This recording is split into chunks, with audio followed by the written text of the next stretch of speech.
Last year, mayroon pong 3 cases po na bata na dala sa hospital. Pneumonia, pero buhay.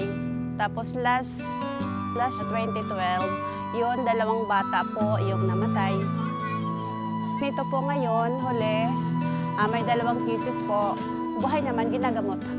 Kahapon lang in-start yung isa. Tapos yung isa, matatapos na rin po yung gamutan niya. Pneumonia was dubbed as the silent killer all over the world, and usually parents don't pay much attention to it because they think it's just a normal cough and cold. So they don't take their children to the doctor and to the hospital until it's too late. Right now, we're teaching the community on how to prevent not only pneumonia, but any diseases in particular, because we're teaching them proper nutrition, proper hygiene, and we're encouraging them to collaborate with their community workers so to prevent the children from getting any diseases.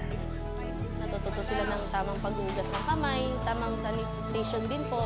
Yung mga parent po natututo, natututunan po nila yung tamang pagbibigay ng nutrition po sa mga anak nila kasi po tinuturo rin po nila yun.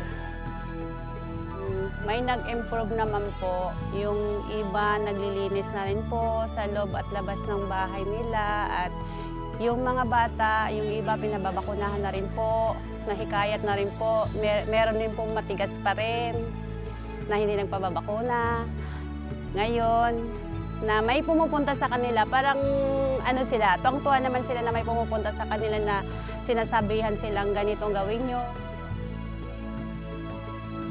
We've told them that this project is not about us, it's about them. And when we leave, we will make them in charge. Nagpapasalamat din po ako, natulungan nila ako dito. Dahil kung hindi sa kanila, hindi po nag-improve yung ibang mga nanay dito.